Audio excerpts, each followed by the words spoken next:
self-care. Self-care. Self-care.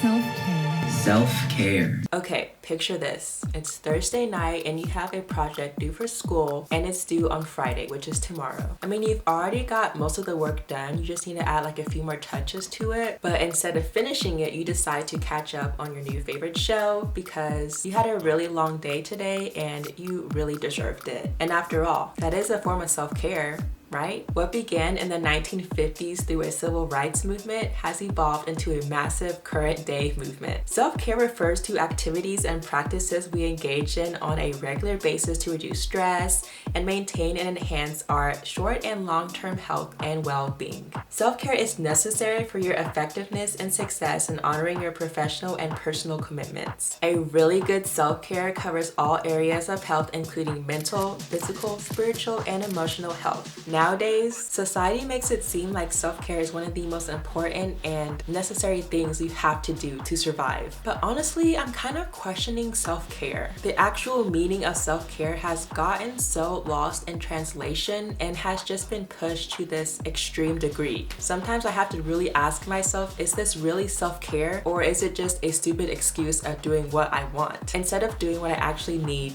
to get done? There's a ton of self-care, wellness type companies out there who make probably billions of dollars. Self-care has become this like superficial lifestyle term for external solutions. That self-care is not as necessary as we think, as in we don't need it as much as we think. Who's number one? Jay-Z? No, that's cool. It's okay. That's Drake okay. number 3. That's okay. I thought Drake was going to be number one. M's not even on the list. Eminem? Who else was on the list? Gooch. Yeah, Gucci was on the 6, Rick Ross. Gucci who?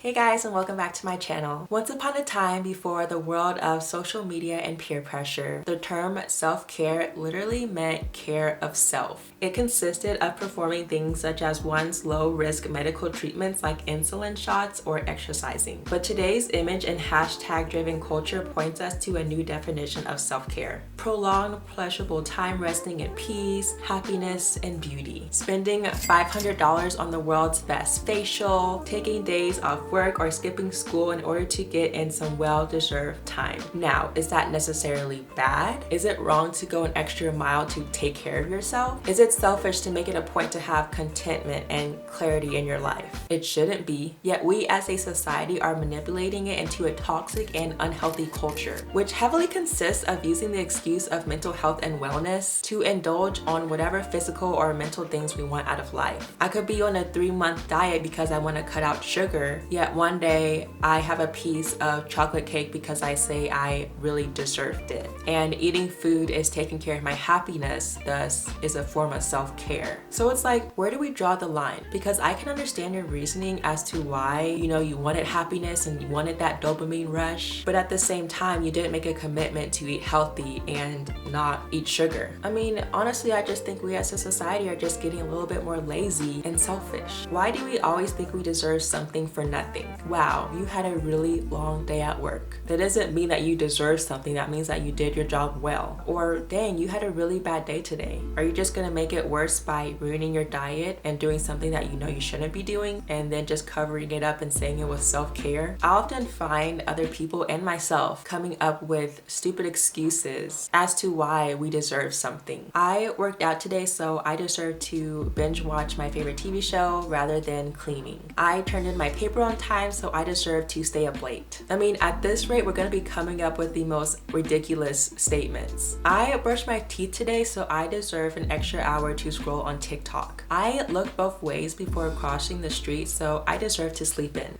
Like what? This is so ridiculous. Yeah, I can totally see someone saying those type of things and then claiming that it's a form of self-care and arguing the point if it's not crazy to do things that you enjoy, which I agree with, but at what extent is it taking it too far and taking taking it out of context. I think we really need to get to know ourselves to really understand what's actually going to help us and what's just going to satisfy our physical desires. It's a really big gray area, and I can't speak on it for everyone, but I do believe that there are a lot of positive versus self-care behaviors. Sorry, I meant to say positive versus negative forms of self-care. Positive self-care could be getting enough sleep at night, spending time with your family, or doing some really extensive deep cleaning. Negative self-care behaviors could be taking 7 shots of tequila, withdrawing from people. Just because it makes you happy doesn't mean that it's the right thing to do. I think self-care has been taken over by addressing our physical and emotional needs rather than our spiritual and psychological needs. When I now think of self-care, I think of face masks and bubble baths, which is not all that is self-care. The beauty and wellness industry have totally capitalized on pursuing the physical needs of self-care. Self-care is now doing a 15-step face routine, or using the newest and expensive self-tanner, or having a bubble bath. They have infiltrated our minds to manipulate our perception of self-care so that we will spend more money. This industry was valued at approximately $11 billion in 2018 and has only continued to grow. We are urged to treat ourselves to new clothes or beauty products to make us feel better about ourselves. So now consumption itself has become the act of self-care. Self-care is now associated with buying things that make you feel better about yourself or make you feel valued or expensive. And I think that's evil. Society has turned something that is so important as self-care and twisted it into a scheme of making money. I don't know about you, but I don't remember sheet masks being the one thing that cured my depression. Self-care goes so much more deeper than that. And it doesn't make me feel any better buying the most expensive vacuum cleaner and the most expensive eye cream and telling myself that I truly needed those things to make myself feel better. I mean, of course, leave it to TikTok to make self-care seem like this crucial and pivotal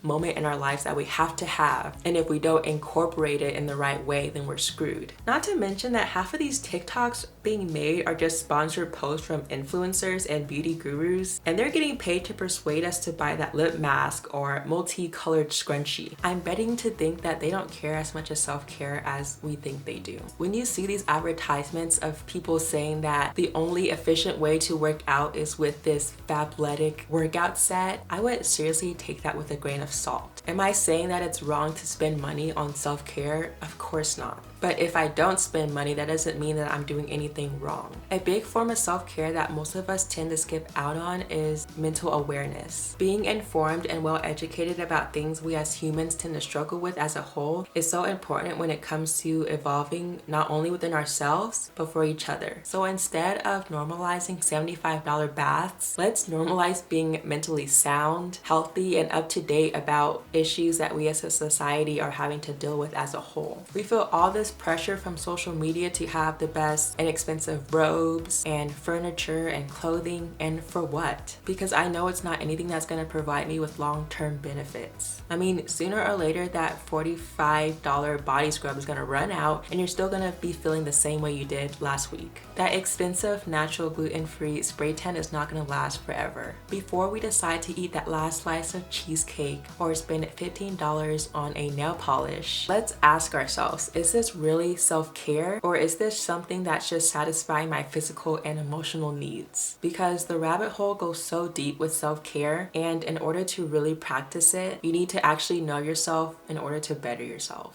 Alright guys, I hope you guys enjoyed today's video, and if you did, feel free to give it a big thumbs up. Thank you so much for staying to the end, and I'll see you guys next week. Bye guys.